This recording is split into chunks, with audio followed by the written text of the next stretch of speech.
last week I was able to attend the South by Southwest Film Festival here in Austin, Texas. While there, I watched 11 movies and 2 TV shows. So today I'm going to stop and rank all 13 South by Southwest films and TV shows that I saw, from the worst to the best.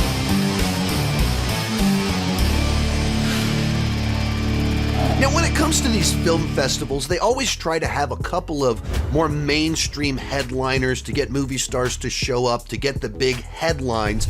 But the real fun of the film festivals is discovering all of these smaller films. And really, that's my hope with this video, is that I'll help you discover a movie that's smaller in size, a little bit more niche, doesn't have a big marketing budget. But because myself and other people cover the film festivals, we can put them on your radar. With that in mind, as I go through this, let me know, which of these movies are you most excited to check out, in particular of the smaller films that maybe you hadn't heard of before. But the other big fun thing about these film festivals is all the wonderful people you get to spend time with. Of course, I've attended many of these film festivals with my friend Cody Leach, and he actually will be putting out his ranking of the South by Southwest projects that he saw today as well, and he went all in. I watched 13, I think he saw 24 South by Southwest films and TV shows. Like, he got an Airbnb in downtown Austin with a bunch of horror TikTokers, and he was all in. I was just kind of commuting in from the suburbs, so I saw significantly fewer than him.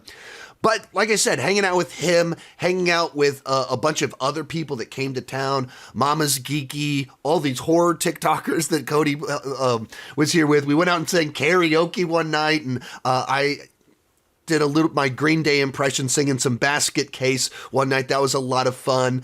We got to go to the Drop after party, and so Michael Bay and Jason Blum were there, so I can technically say that I've partied with Michael Bay. That's highly misleading.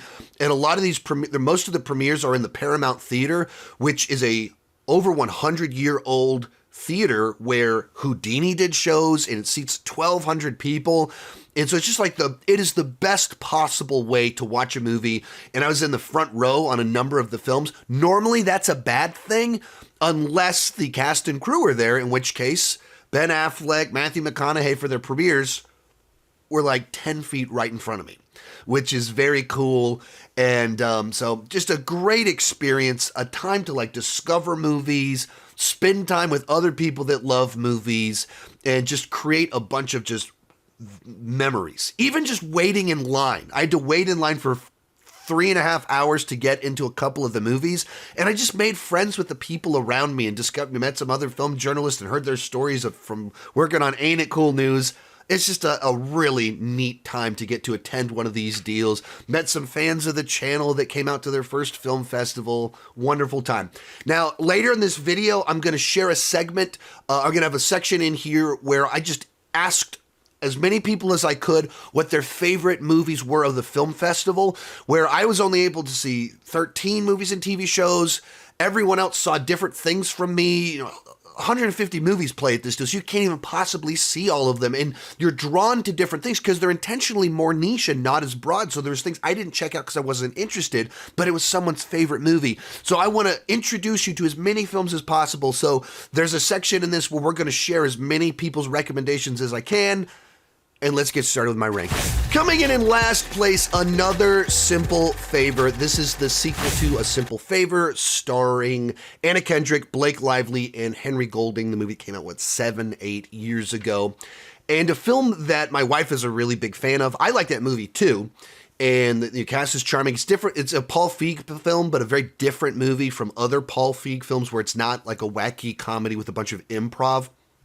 It's like this true crime story about female friendship, and like it has its own appeal to it. But it's not obvious what a sequel to that film would be. So as soon as they announced they were doing a sequel, I was like, how do you do that? How do you continue the story of these characters? As I said, my wife is a massive fan of it. I tried really hard to find a way to be able to get her into the world premiere because I know that she'd really appreciate it. It didn't work out this year, so she wasn't able to go with me. This was the first film I saw at the film festival, and I had to wait in line to get in, which took like literally hours in line. Had a great conversation with the person next to me. Very cool. Met a person, talked with them all throughout the film festival. The movie itself, massive disappointment. And some of it is kind of as simple as you would guess, to what I said before, that it's not obvious how you do a sequel to A Simple Favor. That's a story that feels very self-contained, of this mom who is in the suburbs, very normal life, trying to start like a YouTube channel, and gets swept into this true crime investigation where she's living out the story and doing the investigation herself. And she's becomes obsessed with this glamorous neighbor of hers that she becomes friends with.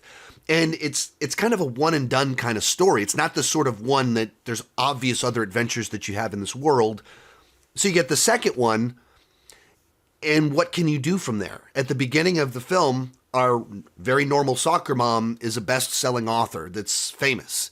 So just the anchors or grounded nature of it is gone, and we're swept off to Europe for a mob wedding. So it loses everything that kind of tied it to our reality, made it relatable, and became just full-blown lifestyle porn, where we're just celebrating this extravagant wedding and glamorous lifestyle, but nothing in it that has kind of that flavor of, ooh, wouldn't it be fun to be pulled into this? Ooh, like, I know someone like that. Oh, I'm kind of like her, and now I'm in this adventure. It's all gone. It's all the fanciful stuff. And it keeps referencing back to the first movie and a little bit too much, and it tries to top jokes from the first movie in a way that feels ill-advised. And there's some plot points in here that are like, if you stop and think about what's going on, and they're played for laughs, but what's going on is not something you should be laughing at. So I just thought it was a real dud. There's some solid laughs. There are plenty of gorgeous locations. It's not, I didn't hate watching it or anything like that. I wasn't just counting the seconds for it to be over. It just didn't really work for me. Number 12, Ash. This movie, I believe, has actually already released. It released this weekend, and it stars Aaron Paul, and it's essentially a new take on Alien in Event Horizon, about this ship that's going off to a different planet, and this girl wakes up and she's seemingly the last survivor, and there's something there that's trying to get her. It's got a little bit of the creatureness of the Alien franchise, and then it has a lot of the trippiness of Event Horizon. But it just didn't really work for me. It's very much a style over substance kind of film that I believe it's directed by Flying Lotus. I'm not familiar with this. I believe it's a musician, artist. I'm not familiar with the person to have a grander context to discuss. But there's a visual flair to it. Very strong, vibrant colors all throughout. Some trippy camera work kind of going on. But the whole time while I was watching it, I just was reminded of other movies that did everything this film was doing better.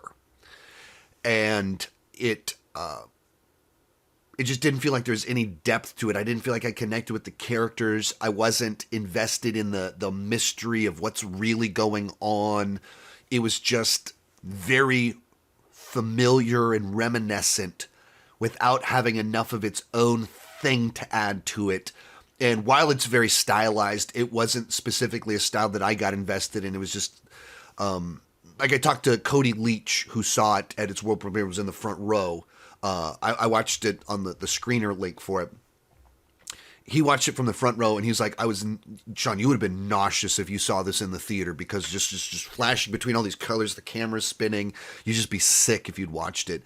And watching it at home, I didn't feel sick, but I was definitely like, okay, this is just a lot of fancy exterior window dressing and not a ton on the inside. Today's video is brought to you by Factor. Are you ready to optimize your nutrition this year? Factor has chef-made gourmet meals that make eating well easy. They're dietitian approved and ready to heat and eat in 2 minutes, so you can fuel right and feel great no matter what life throws at you. This year I've been trying to do a much better job of eating right and working out. Factor makes it easy to hit my nutritional goals. With 40 options across 8 dietary preferences on the menu each week, it's easy to pick meals tailored to your goals. Choose between Calorie Smart, Protein Plus, or Keto. I always go with keto because I'm a high protein, low carb kind of guy. Factor can help you feel your best all day long with wholesome smoothies, breakfasts, grab and go snacks, and more add-ons. I like to start my day with their protein smoothies, once again, because I'm a high protein kind of guy. Eat smart with Factor. Get started at factormeals.com/factorpodcast and use code factorpodcast to get 50% off your first box plus free shipping. That's code factorpodcast at factormeals.com/factorpodcast to get 50% off plus free shipping on your first box. Number 11, Descendent. Point of reference, here on out, these are all movies and TV shows that I thought were good enough. This is kind of the line between like the two below this I just didn't really like. The rest of these I was like, okay, that was kind of cool for what it was going for. Now the next few are kind of lower on that, and then we start getting more excited the higher we get up. But to be clear, this is where the line is at that we're now mixed positive on these films. Descendant is a independent small film that is essentially an alien abduction story where a guy is abducted and then he starts to feel like he's losing his mind. And it's set in the context of his wife is very pregnant and he's been struggling with how to move into this new role of fatherhood while supporting his family. And in the midst of this, he's abducted and it starts to mess with him really bad. And I thought it was, like, for what it was going for, it's a good enough job at it, but it's the kind of movie where you get the idea pretty early on, and it needed maybe a couple more twists and turns in there to kind of keep me fully engaged until the end. But it was like, you have very limited resources, limited budget, limited filming time, and you were combining certain ideas together, and I think he did a good job doing that. The acting is very good in it. The exploration of the fears of a new father, you get it, and it has its emotionally potent moments in it. But like I said, the limitations of probably the budget and what the scope and the size of the story could do meant you couldn't, I think, fully pay off some of the alien stuff. They could only do so much with that. And so it's very much all aftermath of the abduction. And you wish they could add a little bit more to it. 10, The Surfer. This is a new Nicolas Cage film about Nicolas Cage wanting to go surfing in Australia. But I went in not really knowing anything except Nicolas Cage and surfing. And it is so difficult to describe the nature of this film. I saw someone describe it as gaslighting the movie.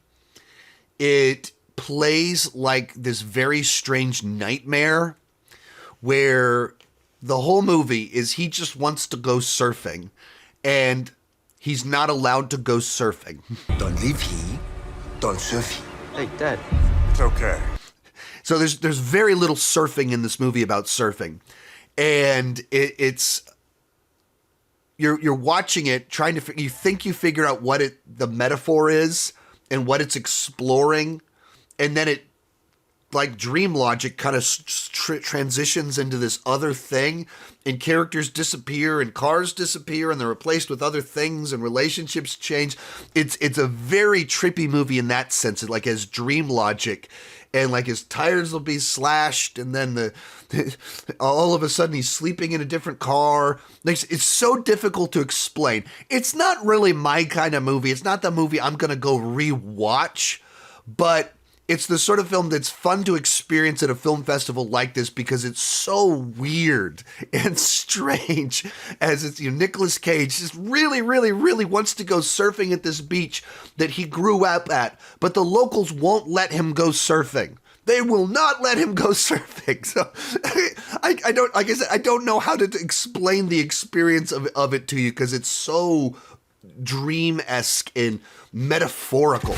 Number 9, Government Cheese. This was the first 2 episodes of a new Apple TV Plus series starring David Oyelowo. Like, I thought it was well done. The first episode definitely didn't hook me. The second one started to get me a little bit more. And it's kind of the story of this man that gets out of prison. And while he was in prison, finds Jesus, and he wants to be a better person, where he'd be kind of a con man and burned all of his bridges with all of his family and his wife. And he comes back. He's a new man. They just remember who he used to be. And his friends are still con artists and criminals, and they're trying to pull him in that direction. And he's trying to not do that. And he's very smart and ingenuitive. And so he came up with an idea for an invention that he wants to sell. And that's what his plan is, to make money now that he's out. But he needs money to do that, and the ways that he knows to get money are illegal, and his wife doesn't trust him, and there's all these kind of dynamics. And the first episode didn't fully kind of hook me. The second one, when it starts to kind of show more specifically the struggles of what his life is now, combined with his ingenuity and how clever he is and how hardworking he can be. And so you see kind of that tension a little bit more. I started getting a little bit more invested. I was like, okay, I see where we're going. And then it ended right as it kind of hooked me a little bit. The first one, I was like, I don't know. I think there's a little bit too much going on here without enough actually hooking me. And there's a little bit of the first episode in particular had a little bit of too big of a tonal shift, where it did some stuff that was like very broad, wacky comedy. And then it leans hard into something really tragic, in a context that was kind of wacky, and then it's like very heavy. So I wasn't crazy about the first episode. The second one started to get me a little bit more. 8, Hallow Road. This is another one that I knew nothing about when I went to the festival. And what ends up happening is movies will have their premiere and then they'll play 1 or 2 more times later on. And certain movies will get really good buzz, and so you're trying desperately to get into them in the later half of the week. That's what happened with this movie. In fact, I'll play the clip later on, but one of my festival friends, Sydney, Horror Chronicles, this was her favorite movie of the festival, and so she started telling our whole group. So the last night that we went out to the movies at the festival, all of us were desperately trying to get into this one because it did have that really good buzz. Basic premise on the film here is that a husband and wife late at night get a phone call from their daughter that she's been in an accident 50 minutes away from where they're at, and they're driving to her to try and help her. And in the accident, the daughter's hit someone. The mom worked on an EMT, and so the mother's trying to help the daughter. I'll leave it at that, but it's essentially all of it set in a car as a husband and wife, mother, father, desperately trying to get to their child as quick as possible, and just hearing over the phone what's happening there. And things are being revealed about the context of why the daughter's where she's at, the tensions between all of them. It's very much, what would you do in this situation? Who's right? Who's wrong? How would you respond? And just sitting in the helplessness of hearing your child in peril on a phone. And when the movie's that, it was very effective. I was like, oh man, as a parent, 3 kids, that one of them not too far away from potentially driving, you feel that dread, and it's really effective. The back half of it introduces some new elements, and let's just say there's a little bit of supernatural stuff that kind of plays into it. I didn't like that as much. And for better or worse, when the movie ended, we went outside, and everyone had a different interpretation of what the movie meant, and what was literal and what wasn't, what was in people's heads, what did this mean, what was happening, and people went off in very different directions. And that's exactly like why one person in our group said, as my favorite movie, I loved that film, that experience and what it did, and it just got better and better. There were other people that said, I loved the first half, I hated the back half. And sometimes that's exactly what you want from art. Something that's not optimized to be inoffensive to everyone, but nobody actually loves it. This is a movie that just goes in on an idea that makes it so one niche group absolutely loves it, which is very cool. So here's what Sydney had to say about it. All right, besides being my favorite for the day, who are you? I'm Sydney, and Sean Chandler hates me. What's your favorite movie from the festival? My favorite movie from the festival is Hallow Road, and that's arguably one of my favorite films that I've seen, I think, in my whole entire life. So it's like 90% of it happens in a car, and that does not work unless you have convincing performances, which you do get from specifically Rosamund Pike. It's so existential, and you can talk about it for days after because there's so many theories that you can come up about it. It's incredible. Hallow Road is like a very intense thriller. It's a quiet thriller, which is kind of my favorite. It takes place, it's a single location, so it all takes place in a car. My favorite would probably be Hallow Road for sure. And I was never bored, and there's just a moment in the film where everything just kicks in. And it's a film that you can discuss with your friends for hours afterwards. Number 7, Death of a Unicorn. And to be perfectly clear, the next 5 on this list, numbers 7 through 3, are all really close. All of them I really enjoyed for various different reasons, whether they're just kind of quirky and different or very much my thing and a little bit more mainstream, but like my thing. They're all very close in different days of the week. They could be in a different order. As for Death of a Unicorn, this is an A24 wacky dark horror comedy that has flavors of Jurassic Park while being an eat the rich story and having lots of people impaled by unicorns. I went into it having not seen a trailer. I just knew the title, I knew the cast, and I knew A24 and didn't know much beyond that. This is another one where I waited in line for several hours to get into it. And I had a good time with it. That it leans heavily into the mythological side of things. The creators said that they went back to a lot of the classic unicorn mythology and what they used to be perceived as, and put that into this context. And how would this rich family with ties to the medical community, what would they do if they discovered a dead unicorn? How would they try to exploit it? And it just leans into that. And it kind of turns into a very wacky version of a Jurassic Park kind of situation, both on a plot level of rich people toying around with science in ways that they shouldn't, but even some of the imagery of people like cowering under vehicles and feet smashing down, stuff like that. Got a really fun cast here with Paul Rudd, Jenna Ortega, and our 2 leads, but a bunch of other familiar faces. Just a really fun cast. And it's the sort of movie where you go, I wonder why we haven't had more unicorn creature features. Why haven't we spent more time having unicorns impaling people and killing them? That feels like something that people would like to see more of. Number 6, Clown in a Cornfield. This is the latest clown slasher film based off the book of the same name. This is another fun one because when we were waiting in line to get into to drop, the writers of this film, the writer of the book and the writer of the screenplay, were right behind us in line. And the horror TikTokers I was hanging out with are friends with the writer of the book. And so they're just kind of talking with him. It was like, whoa, this is pretty cool. And even during the interview after the premiere of Clown in a Cornfield, when the they were talking to the writer of the book on stage. He was like calling out some people in our groups and waving at him and stuff like that. This is a really fun way to watch a movie when you have the actual connection to someone that worked on the film and the book behind it. But having not read the book, I went in with not a ton of expectations.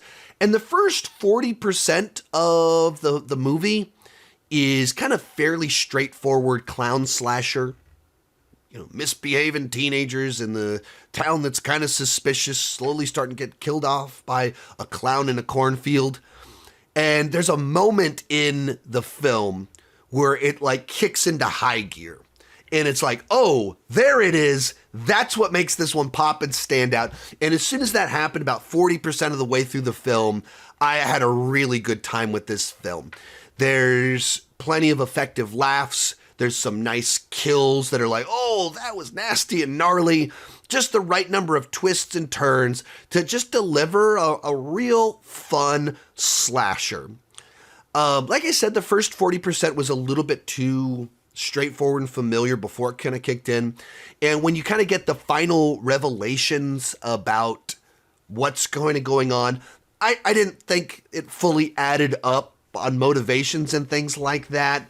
But if that's what it requires to give the fun, what is that, 55% of the movie there's 5% answering questions I wasn't crazy about. First 40% a little bit straightforward, but a really fun 55% of the movie that was like, yeah, that was just a very cool little period of time watching teenagers get murdered. Hey, fair enough, I'll take it. It's a good one, it's a fun one. My number one has to be Clown in a Cornfield, because that was just such a fun slasher. Reminded me of the old 80s slashers, and that's like some of my favorite movies of all time. Clown in a Cornfield was just so much fun. I did read the book. Go get the book from Adam Caesar. I love the book, so watching it come to life on screen was just a dream come true, and they nailed it. It was incredible. Clown in a Cornfield is based off a book, and that one was phenomenal. I was talking to my sister about it, and she was like, I've never heard of that. So definitely go check that out as soon as it's in theaters. I would also recommend Clown in the Cornfield. I think it's a wonderful slasher cult film. It's a great throwback to those classic 70s, 80s slashers. I love Clown in a Cornfield. Number 5, Drop. This is the latest film from Christopher Landon, who did Happy Death Day, Freaky. He's kind of made a name for himself, merging different genres together. In particular, Time Loop as a slasher, Freaky Friday as a slasher. And this movie's not a slasher film, but it is a little bit of merging the modern day Hitchcock film. A person is stranded in a location with a voice in their ear trying to get them to do something bad. Very much Carry On Last Year or The Commuter and Nonstop from a decade ago. It's that sort of movie, except with a modern spin of using drops on a phone as well as being a romance. And it was the world premiere in our group. A bunch of us were able to go to the after party where Michael Bay, Jason Blum, the stars of the movie were there. And that's a cool night. That's a really fun night when you're able to do something like that. As for the film itself, I'm just a sucker for these close quarters thrillers where someone's stuck in a location and it creates the what if scenario. What if someone was forcing you to do something evil? What would you do? It's tight, it's efficient, it doesn't overstay its welcome. The cast are effective enough at using very limited time, but very efficiently getting you to buy into their relationship. It builds up to a nice, is able to crescendo with a thrilling finale with a story that has limited pieces to work with because of the inherent constraints of being stuck in this one restaurant for a date. It certainly requires you to suspend a lot of disbelief, and it's the sort of movie with when you have all the answers, you immediately think there's probably 100 more efficient ways for these people to kill the person that they want dead than this. But do you want a story about a girl on a date who's getting drops that are telling her to kill someone? Yeah, that's a fun, very modern premise type of thriller. I'm for it. If I got to suspend some disbelief, I'm game for it. I'm excited when I get to see it a second time and take my wife and do it as a date. Together, this is a body horror film starring actual married couple, Dave Franco and Allison Brie. And this is another one that was a lot of people's favorite film from the festival. I went into it I might have seen a teaser for it, but I knew very little, very few expectations. And it turned out to be like a really creepy, gnarly body horror film that also is an effective metaphor for a broken but not toxic relationship. Two people that are stuck in a rut. They're together, but they're not sure what that means. And they've got to work through a lot of things, and then kind of comes up with this. In storytelling, what you want to do is come up with this wild, crazy scenario, but have two characters that this wild, crazy scenario is the exact thing that they need to go through to become better people and figure out what they really need. In the case of this one, do these characters belong together or should they be apart? What does that require for them to be the best versions of themselves or discover the worst versions of themselves if it's tragedy and they choose the wrong path or whatever? And so they just find this almost very literal way to explore these ideas. And some of it can be like very funny in a naturalistic sort of way. It gets really nasty and gnarly with the body horror stuff in it. I'll say I didn't love the exact final beats. Quite literally talking about the final minutes of it. That's not how I would have gone. That's not how I would have maybe resolved some of these things. And I don't think it was fully satisfying in certain regards to play it out exactly where it goes. But the journey to get there, I thought was very effective. My favorite film of the festival was Together. That movie was everything that you'd hoped it would be. The dialogue was unbelievably natural, and it made for such an impactful comedy while actually being horrific and very terrifying. Okay, Together was a great body horror, just very insane, very naturally funny, though. Incredible performances. Gotta go Together. I saw it on night one, and it has literally lived in my head rent-free. And I know a lot of people will compare it to The Substance just because that changed, but I think it has its own personality. Very different movie. It's a very different movie. It put me on the same type of roller coaster ride that Barbarian did, where I didn't know where it was taking me. And I will admit, I didn't handle it like a champ. As someone who watches a lot of... That's right, I was right. You were, dude. I watched there was at least one squeal or something. This pitch voice went higher than I jumped and levitated. It felt like the ride, it does that classic thing where it will throw a joke at you, then cuts you off guard, so then therefore it hits you with the scare, and it just was so effective. I loved Together. That one is coming out in August from Neon. For my horror people, my favorite film was Together. That's going to be the WTF movie of the year. That's like the Barbarian of 2025. So I can't wait to hear everybody get a hold of that in August. As I've mentioned before and already shared, I asked as many people as I could their favorite film from the festival. And I wanted to share as many of those as possible. One, because I only saw 13 things. But beyond that, the festival, they play movies that aren't optimized for the broadest possible audience. They're designed to be quirky and weird and strange so that a bunch of people won't like something, but the right person will love it. And the whole point of this video is to help you find that small weird thing that you're going to love. And that requires more opinions than just mine. So here's the other movies that people recommended. The Surrender. I just watched that today, and it was an incredible slow burn, but a very beautiful depiction on grief and kind of letting go of loss. I loved it, and I highly recommend it. We just watched The Surrender today, which was also a really wonderful exploration in grief and unconditional love. So please also go check that one out. The Baltimoreans, which is directed by Jay Duplass of the Duplass brothers. It is a rom-com, but a very naturalistic, grounded one about a guy on Christmas Eve who has an accident and knocks out a tooth and needs dental work, and the only dentist that he can find that will see him on Christmas Eve is an older woman, and through a series of circumstances, they end up spending the whole day together. It's really funny and really sweet. My favorite so far would be Friendship, starring Tim Robinson and Paul Rudd, a hilarious romance film using all the Tim Robinson humor from I Think You Should Leave. So I haven't seen that one yet, but I was here when it premiered, so Paul Rudd walked right by me. So I don't know anything about the movie, but I would just say that I have a great friendship with Paul Rudd now. Life hack. I didn't see that one. What is it?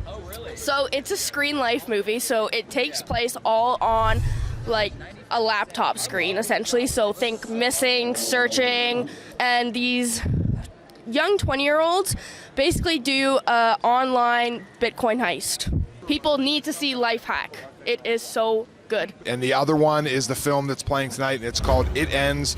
It was directed by a 22-year-old kid that came up with this great coming-of-age story that absolutely will twist your brain around, and I was blown away by it. I loved it. Bunny. Went to see it straight up New York City indie, a little bit of Sean Baker, a little bit of Safdie Brothers, a little bit of Harmony Korine. Just a great story about friendship and community, but it really shows that comedy can still live on the big screen, be funny, tell a great story. I laughed for a good 87 minutes. My other favorite would be Touch Me, which is a really crazy science fiction horror film about a woman and her gay roommate who each end up in a relationship with an alien who in his human form is played by Lou Taylor Pucci looking like Jesus, and his touch is addictive. It's got some crazy visuals and crazy editing, and the story goes in some whacked out places. And I also love Good Boy, another one that was so existential, and if you love dogs, it will destroy you in the best way possible. Loved it so much. And then Good Boy, it's a horror movie that's from the perspective of a dog, and the dog is such a good actor. Okay, It's Good Boy. insane. That's okay. Gotcha. I see what you're saying. Good Boy for sure. Good Boy was incredible. I don't know if it's just because I lost my dog, but it's a very emotional movie. The dog deserves an Oscar. And then finding out how they made the film and all that, but you haven't seen a horror film from the perspective of a dog. No. How this dog emotes and just how the dog brings you through the movie was incredible. Good Boy. 100% Good Boy. A bunch of people have mentioned. I haven't caught it, but a bunch of people said that one. It's and I know people were mixed on these films, but it was like Presence and Skinamarink, but told through the perspective of a dog. And it will break you simultaneously while scaring you. It made me cry and has ruined my day. Another one for me is Good Boy. It is basically a haunted house story in the vein of the point of view from the dog. It truly was one of the coolest, most unique, scariest films I've seen in a long time. Where can we find you on the internet? You can find me everywhere on socials, Room for Scream. So you can find me anywhere as part-time binger. So you come find me and we can chat movies all day. Talk movies to me.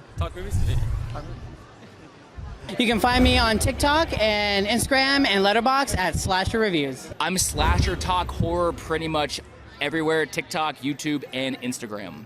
You can find me on TikTok at Juno Spencer, spelled like Alaska, and you can also find me on Instagram as Your Friend Juno, also spelled like Alaska. I am Vincent Prendergast. I am an actor. I am also your best friend. I have notable roles in 2 films that are streaming for free on Tubi that you can check out. One is called Zero Charisma. It is a comedy about tabletop role-playing gamers. The other one is called The Carnivores. Sunset Loner Cinema on TikTok and Instagram. You can find me at According to Seth on all socials. Horror with Morgan on Instagram and TikTok. Just search Cody Leach on YouTube or anywhere else. You could just put Cody Leach YT, and that's pretty much my handle everywhere else. You can find me at Hunter Gasaway on Instagram and Twitter. You can find me anywhere. Just Google Chuck the Movie Guy, and I come up everywhere. Where can we find you on the internet? Not that you care, but you can find You can find me at horror_chronicles, especially on TikTok, Instagram, literally anywhere. Find me unless you're Sean Chandler and you hate me. So. In third place, The Accountant 2. Now remember what I said earlier, that numbers 7 through 3 on here, through The Accountant 2, are all really close. And The Accountant 2, of all the movies that just played at this festival, This is the movie that's just kind of the most my thing. I like mid-budget action films. Those are the films I grew up with. And so this is probably the most mainstream, straightforward, normal film that played at the festival that I saw. And so the fact that it's really high on this list is largely a statement of just my personal taste. This is my kind of movie. If you like these kind of things, you'll probably like this film. Stars movie, stars action from a director that's made some movies that I love. Also say this, I thought it was very weird that this movie, a film this straightforward, played at the festival. Despite it being a movie I was excited to see because I really liked the first film and was excited to see more in this world, I don't go to the film festivals like this to see The Accountant 2. I really dug it, but it's not interesting to see this movie. A sequel to a straightforward, mid-budget film is not what I go to a film festival to watch. Though, all that said, I was in the front row, and having Ben Affleck and Jon Bernthal 10 feet in front of me, that's cool. This is the best way to watch the movie. And beyond that, Matt Damon just flew out with Jon Bernthal. They're in Europe shooting Christopher Nolan's The Odyssey, and Matt Damon and Jon Bernthal flew over here. Bernthal's in the movie, but Matt Damon just traveled across the world to see his buddy's new movie. He didn't come out on stage. He wasn't doing the carpet. He was just there to watch it. As we're walking out of the theater, Cody Leach elbows me and he goes, "Hey, look over there. Mark Cuban is just in the room." That's the most fun way to watch a movie. When, like, people are pumped. You're in the theater with Ben Affleck and Matt Damon. You're excited. And the cast and crew of the movie are there. They're excited to see their new film. That's very energizing way to watch a movie. Now, what did I think about the film itself? I had a good time with it. I've already posted my full review for it, so if you want my extended thoughts. The Accountant should have had a sequel 5 years ago. 6 years ago. It set up a sequel. It was pretty, at the end of that movie, you immediately wanted to see the two brothers have an adventure together. The nature of the character, it sets up that he will have more adventures and go off and do stuff like this. And he's been doing this and he'll do it again. So this was designed to be a franchise. I don't know why it took so long. I had a good time with it. It puts the actual accounting on the back burner. That's secondary. This one is more of a buddy road trip movie between the two brothers with Jon Bernthal. That makes this movie more fun. The first movie had a lot of humor in it. This one, it's more overt fun because the two brothers are together and Bernthal's character is just a ball of energy and charisma. So it just changes the energy. Other thing this one does better is that it sets up villains that you hate more and more obvious villains that you want defeated. We move into the third act. There's a ticking clock to stop something from happening, and the two brothers are just blowing away these guys that you want to see blown away. So it's a very satisfying third act in a way that the first one was more about reveals and emotional payoff. This is more about slam bang action payoff. I could see a lot of fans of the original one liking this as a companion, but preferring the original because the intrigue and the backstory worked better. But this one, it's more fun. The buddy stuff works. Jon Bernthal absolutely elevates things a good bit, and the third act is better. But fans will probably be pretty divided as to which one they like more. Our runner-up, The Studio. This is a new Apple TV Plus TV series from Seth Rogen and his writing partner, Evan Goldberg. And it's essentially a send-up of movie studios. So the plot is Seth Rogen plays this guy working at this film studio that is promoted to be the head of the studio. And it's all about the absurdity of how Hollywood movies actually get made and the ridiculous situations that these executives are in, where they want to make great movies, but they're having all of these demands put on them. And so then they're forced to go to these directors that want to make these great movies and put insane demands on them. I'll say this. It is very inside baseball. I don't know how broad of appeal this will be to general public normies, but like if you're on the internet watching channels like mine and interested in the behind the scenes discussion of how movies get made, why are we making an adaptation of this? Why do we keep sequeling? How does this happen? That's your thing. This show is hilarious. It is so clever. It's so smart. If you're into this world of how movies get made, this is two guys that have been in the industry for 20 years, sending, like, both kind of celebrating and sending up the insanity of all of it.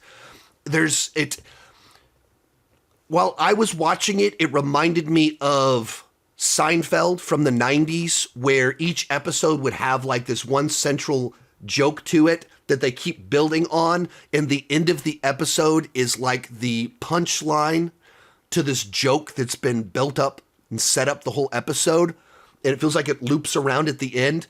During the interview afterwards, they referenced not Seinfeld, but Larry David's Curb Your Enthusiasm. If you don't know, Larry David was the guy that worked with Seinfeld on Seinfeld back in the day. So they referenced the other show that's in that vein. I just haven't watched Curb Your Enthusiasm, but it's that very Larry David structuring of shows and comedy. The second episode it's called The Oneer, and the episode itself is a oneer, where you basically play out this scenario of this executive showing up at this film shoot as they're trying to shoot a oneer, and the executive keeps screwing everything up, and the tension keeps growing, and it builds on the jokes. But it's so funny. It's so clever. The cameos are insane, next level. I don't think it's a spoiler to say it's in the trailer, but like Martin Scorsese, they do this bit with Martin Scorsese in the first episode. It's so funny, and it's Martin Scorsese himself playing himself in it. It's so good. Fun little random detail. A month ago, me and my buddy Cody Leach were in LA for Critics' Choice Awards, and recently become friends with the guy that plays bass for Rob Zombie, and we went to dinner with this guy at this fancy Hollywood restaurant, which is in and of itself like, wow, I can't believe this is happening. In the first episode of this show, they go to that same restaurant and they walk into it, and I'm sitting next to Cody like, help him. That's the place that the bass, that's Blasco, that's where he took us. Like, that's us. And they show the exact seat booth we were in. It was wild and crazy that this little moment in our life happened, and then it appeared in this TV show a month later. Life is wild sometimes, but if you're into movies, how they're made, check out The Studio. Coming in at number 1, The Rivals of Amziah King. This is Matthew McConaughey's first film in like 6 years, and it's the second film from the director of Vast of Night, a film that I saw at Fantastic Fest 2019. I wasn't crazy about it. Went into this movie, I didn't really know anything about it. I thought it was a period piece film. It's not. All I knew was Matthew McConaughey, and was in the front row. And the discussion in the front row with people was like, I hope it's good. I don't know anything about it. I guess let's see what happens. And both me and Cody left the theater and was like, I think that's my favorite film of the festival. It's another movie that, like, when you go to film festivals, you start to realize just how vanilla big studio Hollywood movies are, where they're designed, they're greenlit based off how well you can easy it is to market the film. Is there a built-in audience that you can easily sell the film to? Is there a simple pitch for it, the elevator pitch for it? And you go to a film festival and you watch movies that aren't designed that way, and suddenly you watch a film that was so cool. I don't know how I tell you, I don't know how I explain this movie to you. Like, I think Cody described the first half of the movie as a redneck musical and the back half of the movie as a redneck revenge heist movie. None of those descriptors will accurately prepare you for the movie. They described it beforehand as a celebration of a way of life. That's the closest you can get, but that doesn't explain the way of life. When it's funny, it is so funny. When it's sad, it's so tragic. It's a movie that truly, you don't know where this movie is going. Ever. Like, ever. There's 3 different things that happen in the movie that made me go, I think they just ruined the film. Did that kill the movie? How do you recover from that? That was too big of a tonal shift. Oh my goodness, really? This is what the movie is? But it's number one on this list. All the times I thought they lost me, they did not lose me. It's like a movie unafraid to take wild swings and turn the whole thing on its head. This movie features the goriest sequence of any film that I saw at South by Southwest, but it's played as a joke. Like, there's something horrifying that happens in the opening sequence of this movie, and it's so funny. Horrifying. Nightmare fuel, but it's so funny. It's like such a emotionally resonant film in unexpected ways, and it's all of this at the same time. And I said all of this, and I'm sure you still have no idea what this movie's like or anything like that. And that's the fun of these film festivals. That you see movies that you know almost nothing about them, and they're not easy to categorize. And it reminds you what movies can be when they're not just content. They're not handpicked by the marketing departments and executives trying to make a profit and keep their jobs, as the studio roasted, the project I just talked about. Like, when there's someone that just has this wild idea that they're really excited about, that celebrates something they want to celebrate and takes chances. It doesn't fit neatly into a box. You see movies that excite you in that way. I can imagine a scenario where a lot of people hate this movie because the swings are too big for them. And I won't blame anybody that's in that category. All I know is I thought it lost me 3 different times. And then when I left the festival, what's the movie that was stuck in my head? What was the movie I was excited to talk about the most? The Rivals of Amziah King. So it comes in at number 1. Such a cool film. And I'm very curious how it plays to... Oh, this is really important. So 13 movies, most of them world premieres in the Paramount, 1,200 people in the theater. This was the only one that got a standing ovation. And like, people started clapping and they kept clapping, and then people stood up and just kept going. And this is my second year at South by Southwest, and I think there has been 2 standing ovations that I think I was there for, just people getting that excited. Like, people are energetic, they're always very positive. This is the one this year that I saw that got a standing ovation, and it wasn't just me that really enjoyed it. Multiple other people said this was their favorite of the festival. My actual favorite film is called The Rivals of Amziah King.